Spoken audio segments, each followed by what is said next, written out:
Juan Manuel Jiménez.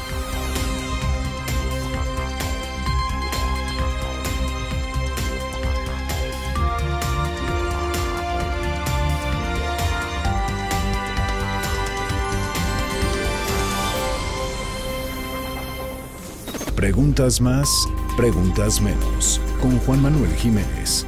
Tengo el honor de tener a mi lado al licenciado Aristóteles Núñez Sánchez, quien es el jefe del SAT. Muchísimas gracias, licenciado Aristóteles, por aceptarnos aquí en su casa, en el SAT. Gracias a ti, Juan Manuel, es un honor, el honor es mío.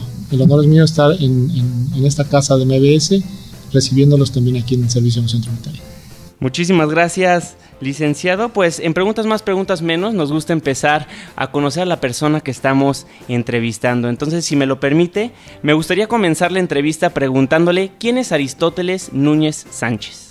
Caballero de 46 años casi, nacido en el estado de Oaxaca, residencia en el estado de México, en Atzapán, Zaragoza. Tengo en el Servicio Nacional Tributaria desde el mes de diciembre del 2012. Tuve una etapa previa en esta institución desde el 91 al 98, siempre trabajando en el área de recaudación. Aquí inicié mi trayectoria profesional en el servicio público. Soy egresado de educación pública, de universidades públicas, y soy orgullosamente un mexicano que ama a su país. Excelente, licenciado. Si me lo permite, platiquemos más de fondo de lo que estudió usted. ¿De dónde es egresado?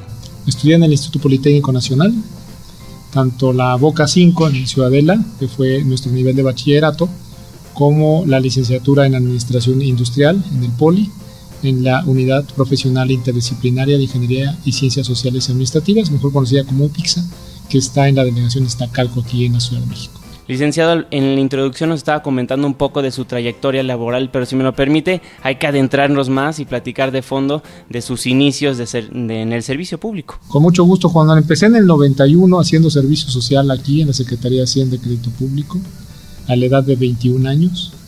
El servicio social lo inicié enero, febrero, marzo, junio. Terminé siendo contratado por Hacienda a partir de ese año. Y desde ahí estuve trabajando hasta el mes de enero de 1998. Posteriormente estuve trabajando en la Secretaría de Comunicaciones y Transportes, en el área de control de gestión y seguimiento a los compromisos presidenciales.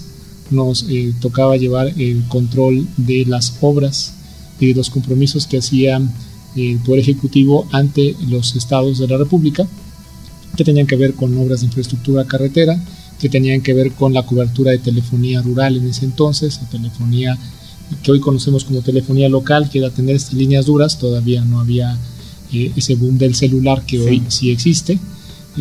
Teníamos las obras de ampliación de aeropuertos en el interior del país y todos esos compromisos que se llevaban a cabo por parte de la Presidencia de la República. El que le daba seguimiento para ver el avance que tenía era tu servidor en Comunicaciones y Transportes. De acuerdo. Paso a una segunda etapa en el sector financiero, en el Instituto para la Protección al Ahorro Bancario de 1999 al 2003. Posteriormente, del 2003 al 2005, en la Financiera Rural, conocido anteriormente como el Banco de Crédito Rural, Banrural. Y a partir de 16 de septiembre del 2005 en el Estado de México, llevando a cabo algunas funciones desde fiscalización, recaudación e ingresos públicos en el Estado de México hasta diciembre del 2012. ¿Y cómo es el proceso para llegar al SAT? ¿Quién le marca? ¿Fue el secretario de Hacienda, Luis Videgaray, entonces se encargaba del equipo de transición? ¿Cómo fue ese proceso, licenciado? Recibo una llamada de la oficina del ahora secretario Luis Videgaray Caso, para efecto de que yo asistiera a tener una cita, una entrevista con él. Okay. Esto fue el 29 de noviembre del 2012. Llego a la cita alrededor de las 6 de la tarde, en la que el secretario Videgaray, después de unos 24 meses que no lo había yo visto físicamente, me invita a pasar a su oficina. Nos fundimos en un abrazo. Recuerdo perfectamente que la primera pregunta que me hizo es que cómo yo estaba. Dije muy bien. Y me comunica en muy poco tiempo la decisión que había tomado el señor presidente de la República de invitarme y de designarme como jefe del Servicio de Administración Tributaria. Fue una comunicación que me da el secretario Videgaray en una oficina que tenía preliminar previo a tomar sus atribuciones como secretario de Hacienda, y ese día pues con mucho gusto accedo. Inmediatamente aceptó la oferta. Licenciado Aristóteles Núñez Sánchez, jefe del SAT, ¿por qué decide convertirse en servidor público? Mira, mi padre trabajó prácticamente toda su vida en el servicio público. Él fue pensionado de lo que antes era la Secretaría de Agricultura y Recursos Hidráulicos. Mi padre llegó a tener un nivel 19. Para la opinión pública, Juan Manuel, el nivel 19 es como un nivel de auxiliar administrativo en los tabuladores del día de hoy. Okay. Trabajó en la vocalía de lo que le llamaban la Comisión del Río Balsas, y que se encargaba de proveer infraestructura hidráulica para promover el cultivo en ciertas zonas áridas, principalmente de Guerrero, de Oaxaca. En eso trabajaba mi papá. Terminó en la Secretaría de Agricultura y Recursos Hidráulicos, se pensionó ahí. Me inculcó el amor por el servicio público. Y aun cuando yo en un principio tenía cierta resistencia, cuando empiezo a hacer mi servicio social aquí en Hacienda, que por cierto no nos pagaban un sueldo ni nos daban ayuda para pasajes, era verdaderamente un servicio social como remuneración a toda o retribución a toda esa educación pública que ofrece el Estado a los mexicanos, es que yo decido continuar mi carrera en el servicio público. De acuerdo. Estamos platicando, amigos, con Aristóteles Núñez Sánchez, quien es el jefe del Servicio de Administración Tributaria. Licenciado, si me lo permite, hay que hablar un poco de su infancia. ¿Cómo fue? Mira, los primeros 5 años de mi vida los habité en Huajuapan de León, Oaxaca, en una calle que se llama Gante, en el número 16. Ahí nació mi hermano Francisco y tu servidor. Somos solamente 2 hermanos en la familia. Ahí viví mis primeros 5 años de vida, hasta que mi padre decidió trasladarnos a Tierra Caliente en el estado de Guerrero, particularmente en Ciudad Altamirano.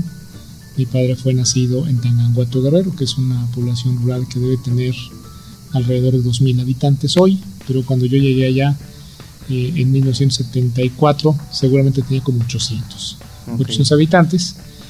Tanganguato, Guerrero. Ahí decidió mi padre llevarnos a vivir.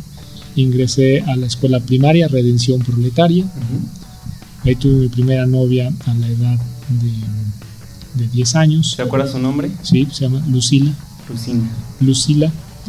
No voy a decir sus apellidos por el tema de la protección de datos personales. Estudié en una escuela que me quedaba a 3-4 cuadras, porque Altamirano era una localidad pequeña, ahorita ya está muy grande. Claro. A 3-4 cuadras de la casa donde vivíamos.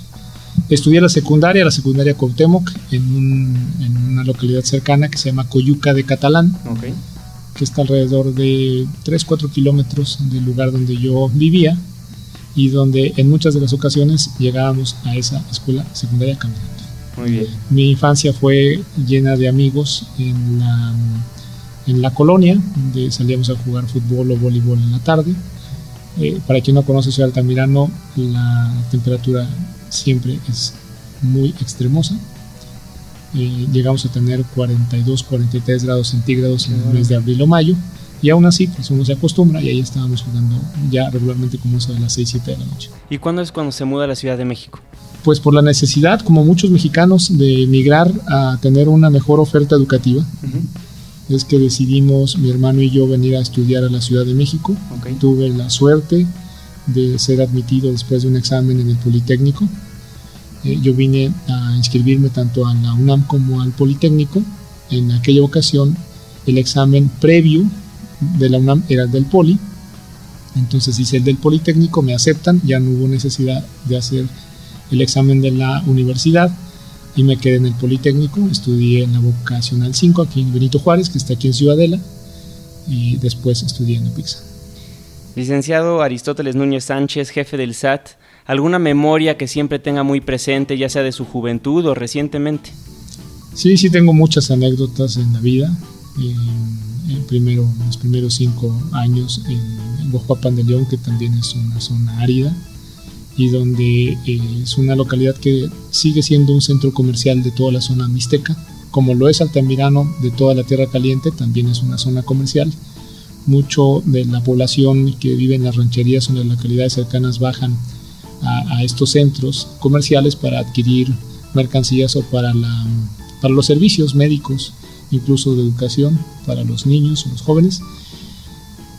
La oportunidad de caminar con mi padre en el Zócalo de Guajuapan, pero hoy lo vemos que es un Zócalo muy pequeño, pero a mí se me hacía muy grande, será porque era yo muy pequeño.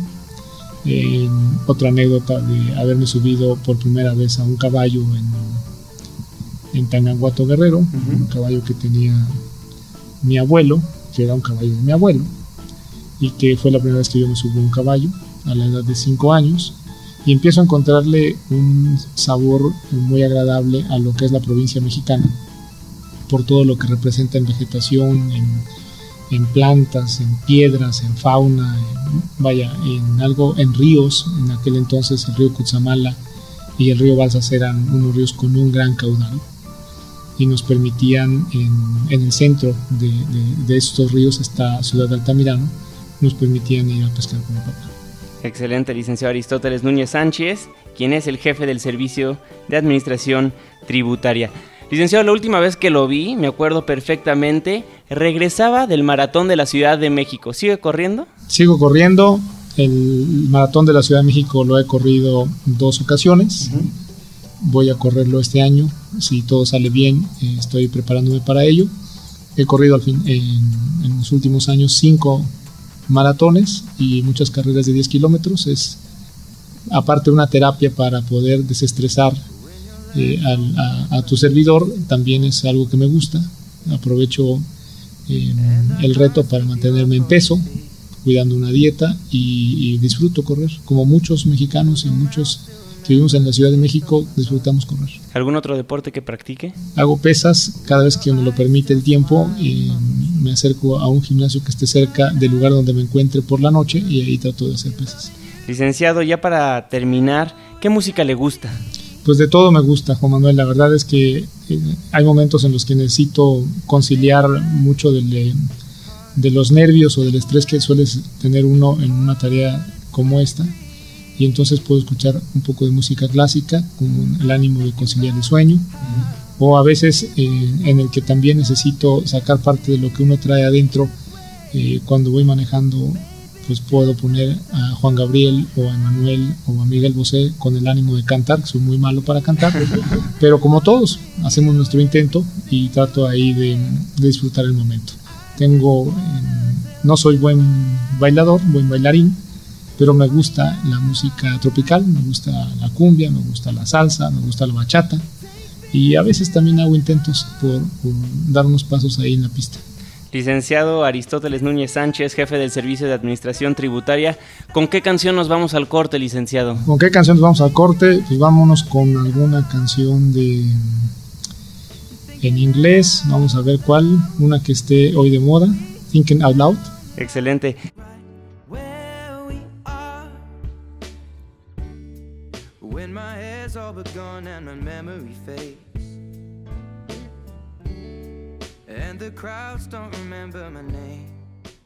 Me gustaría ya adentrarnos a platicar acerca de su labor dentro del SAT. Mi primera pregunta sería, ¿qué es y qué hace el SAT?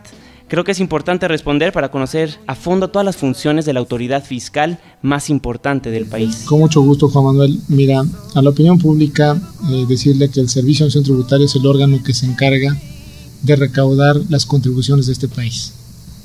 Lo que es el impuesto sobre la renta, lo que es el impuesto al valor agregado, lo que se paga de impuesto especial sobre producción y servicios. Ese impuesto hoy lo paga quien compra un refresco, por ejemplo, quien compra una bolsa de papas, o quien compra algún chocolate, o quien compra gasolina. Todos estos productos están gravados por el IEPS. Entonces muchos mexicanos pagamos IVA, casi todos o todos. Muchos mexicanos pagamos IEPS. No todos pagamos ISR, porque para eso necesitas tener utilidades o tener un empleo, pero la mayoría paga impuestos sobre la renta.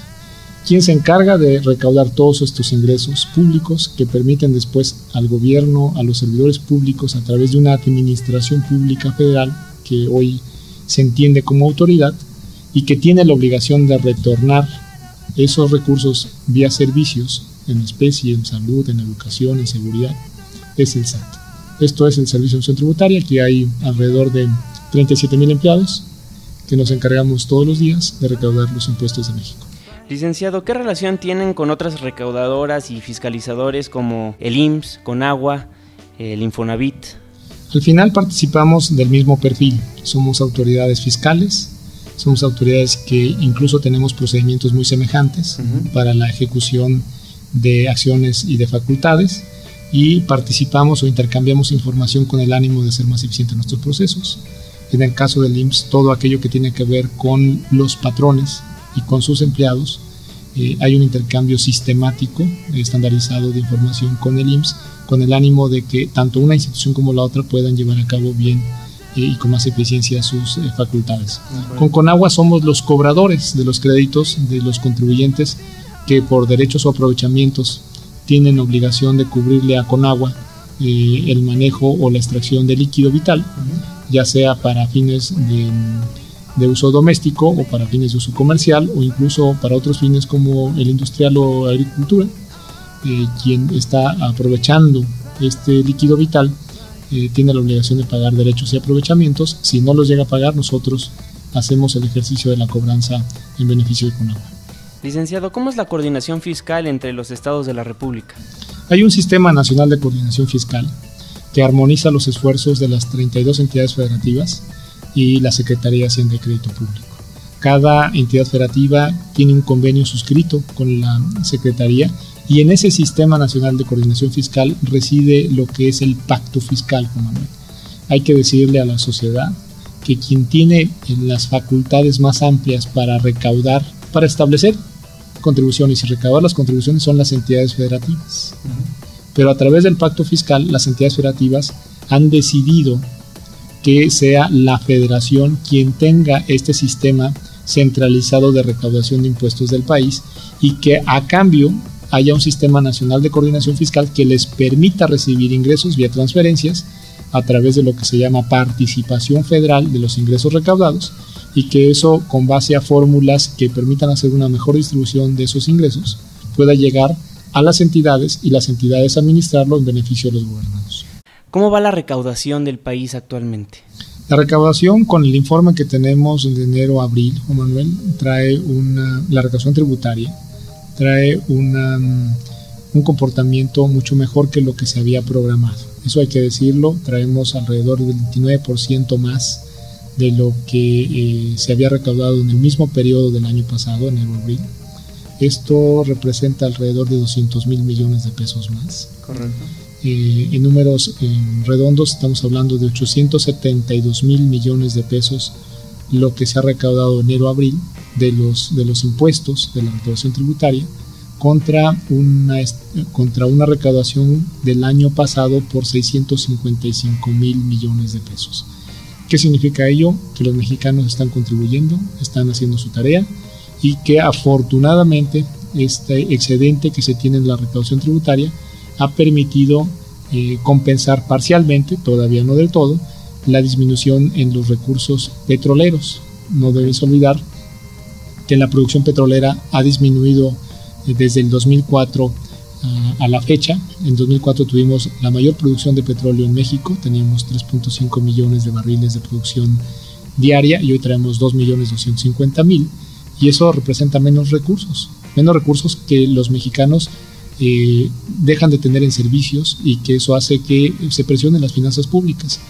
La herramienta más eficiente para poder lograr que los servicios sean mejores, tengamos un mayor bienestar en la sociedad, es logrando una mayor recaudación, porque al final no deja de ser esta la herramienta más eficiente por su excelencia para distribuir la riqueza en una nación. Licenciado Aristóteles Núñez Sánchez, jefe del SAT, una de las cosas que me llama mucho la atención, ha estado trabajando arduamente en ello, es pasar de la informalidad a la formalidad. ¿Por qué formalizarse? Hay un gran reto, Juan Manuel, y yo creo que lo primero que tenemos que hacer los que trabajamos en la Administración Pública Federal es reconocer que tenemos una deuda. El Estado mexicano tiene una deuda con muchos mexicanos que hoy viven en la informalidad, que hoy desempeñan una actividad económica dentro de la informalidad. La informalidad no fue un deseo ni fue una meta de muchos mexicanos. Es su única alternativa para poder llevar a su casa, a su hogar, un ingreso que les permita pues el sostén familiar, el de que pueda su familia tener alimento. Eso hay que reconocerlo. Si lo queremos corregir, primero lo tenemos que reconocer. ¿Es crudo? Sí es crudo, pero esa es una realidad. Para poder cambiar esta realidad y que alguien pase de la informalidad a la formalidad, hay que darle incentivos. Creo que no se puede esperar un resultado distinto a siempre siendo lo mismo. Correcto. Tenemos que hacer algo diferente. El presidente de la República propuso el año pasado una estrategia que se llama Crezcamos Juntos. Esta estrategia nos permite ofrecerle a quien está en la informalidad unas ventajas comparadas con los esquemas anteriores, y eso implica que los primeros años pasando a la formalidad tenga una carga tributaria muy menor, incluso el primer año y el segundo año nula. Es decir, no pagaría impuestos, para poder vencer ese factor de inhibición que tenían muchos informales, que decía, si paso y me inscribo en el RFC, ante Hacienda o ante el SAT, me van a hacer pagar impuestos. Pues sí, al final esa es la obligación que tenemos todos los mexicanos, es una obligación constitucional, pero en el caso del informal queremos hacerlo gradual, que también se vale, y que a cambio de tomar esta decisión de pasar a la formalidad, sí empiece a recibir de inmediato los servicios médicos que hasta hoy le han sido negados. El informal tiene el acceso a un marco institucional de derechos, el informal no. Entonces esa deuda se concentra precisamente ahí, se materializa ahí, y lo que queremos es cambiar el rostro de la informalidad, otorgándole el beneficio de ser formal, cumpliendo y asumiendo sus deberes. Un sujeto en México de obligaciones debe ser siempre sujeto de derechos. Y en este sentido, la estrategia Crezcamos Juntos le va a permitir a quien pase de la informalidad a la formalidad acceder a los servicios médicos del Instituto Mexicano del Seguro Social, a un crédito hipotecario para vivienda a través del Infonavit o de Sociedad Hipotecaria Federal, a apoyos a fondo perdido económicos que le puede dar el Instituto Nacional del Emprendedor, o incluso a generar un historial crediticio de acuerdo a la información de su actividad económica que ya empiece a registrar en el SAT, para que pueda acudir a un crédito a través de la banca comercial en condiciones preferenciales al tener una garantía o un aval de la banca de desarrollo. Correcto. Le pregunto al jefe del SAT, Aristóteles Núñez Sánchez, ¿cuál es el perfil del contribuyente mexicano? Mira, yo creo que el perfil del contribuyente mexicano está muy asociado a la conducta que tiene el mexicano ante muchas cosas. Y en ese sentido, también creo que los mexicanos debemos reconocer que hemos ido avanzando en ser una sociedad más exigente. Hoy la sociedad, afortunadamente, lo debemos alentar, lo debemos promover y también lo debemos celebrar, es una sociedad más exigente con sus gobernantes, con sus vecinos, con sus autoridades, tanto en el orden federal, en el orden municipal como en el orden estatal, pero también sigue siendo más exigente porque está buscando una mejora en todas sus condiciones, en sus condiciones de empleo, en sus condiciones de ingreso, en su productividad, en la forma de calificar su bienestar, en tener un mejor nivel académico, en asistir a una mejor escuela, en tener mejor condición de vida. Y yo creo que eso va a lograr que la sociedad empiece a vencer aquel síndrome que teníamos los mexicanos de que los primeros que tenemos desconfianza somos nosotros mismos. Entonces eso ha venido cambiando. Creo que eso hay que rescatarlo de lo último que está viviendo la sociedad y que tenemos que alentar, de que debemos ser una sociedad hacia la propia sociedad más exigente y una sociedad hacia la familia más exigente, y también un ciudadano en el que busque cumplir sus deberes, que lo cumplan los gobernantes, pero que también lo cumplan los conciudadanos, mis vecinos, el presidente municipal, que la cumplan los diputados, que la cumplan los senadores, que la cumplan todos los mexicanos para crear un ambiente propicio donde podamos desarrollarnos y vivir mejor. Y eso creo yo que va a dejar atrás muchas de las filias, de las fobias que a veces hacían que este país se detuviera. Afortunadamente, creo yo que se han dado pasos muy importantes. Los mexicanos nos hemos puesto de acuerdo a través de los representantes populares para llevar a cabo reformas estructurales que deben ser una plataforma muy importante para que México tenga un mejor estadio, tenga mejores condiciones en los futuros años. Hay algo muy interesante, Juan Manuel, que dicen los que son analistas económicos y financieros en el mundo, que nuestra nación está destinada en el 2040 a ser la quinta potencia económica en el mundo.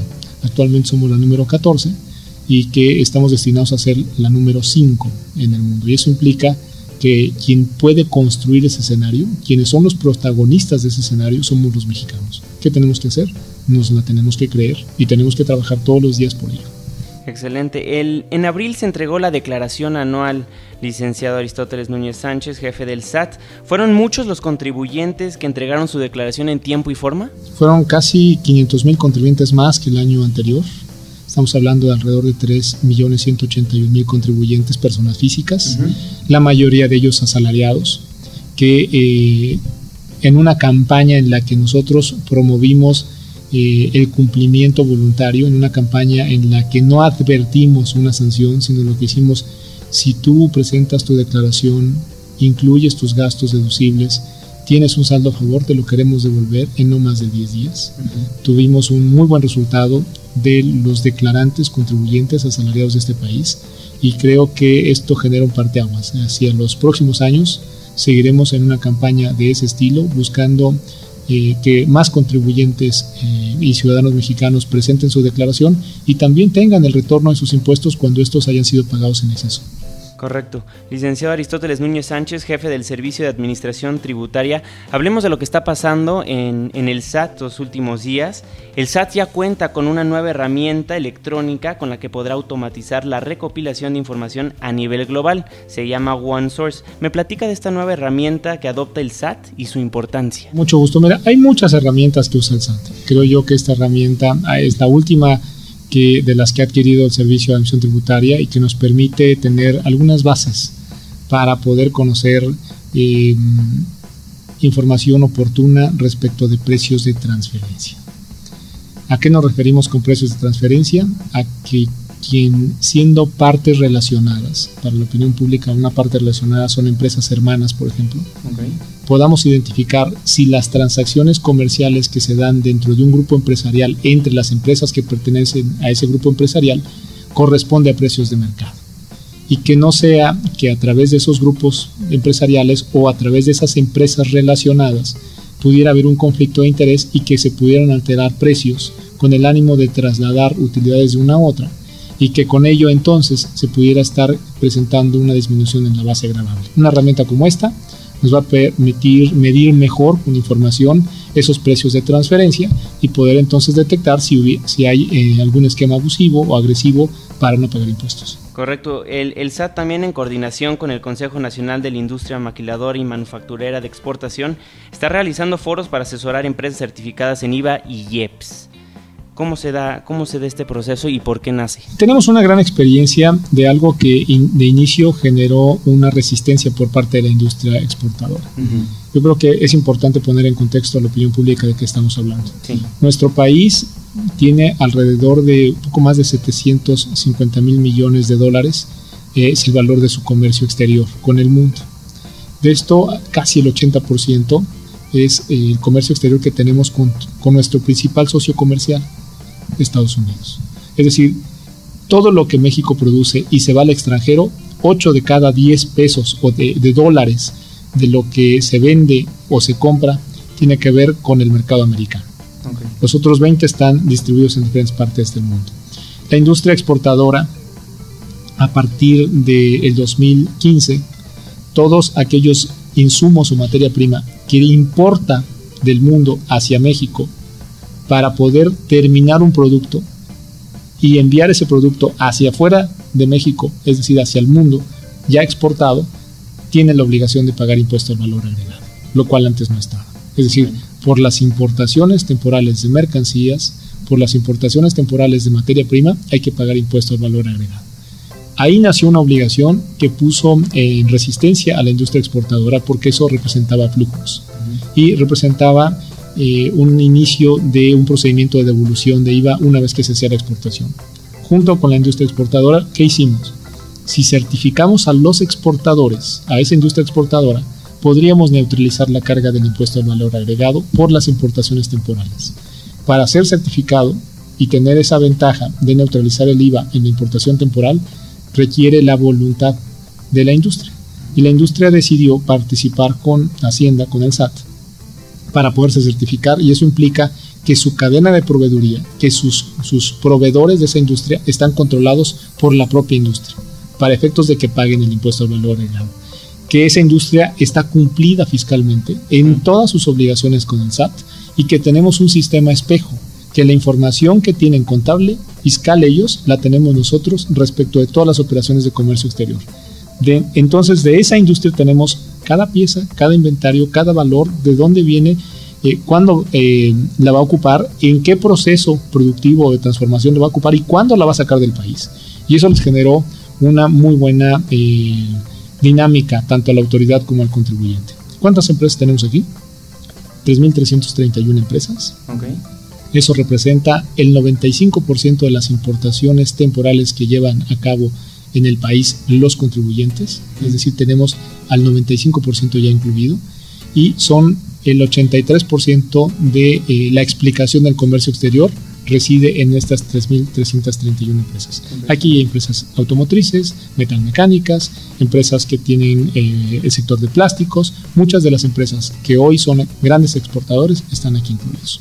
Muy bien, excelente trabajo lo que están haciendo, licenciado Aristóteles Núñez Sánchez, jefe del Servicio de Administración Tributaria.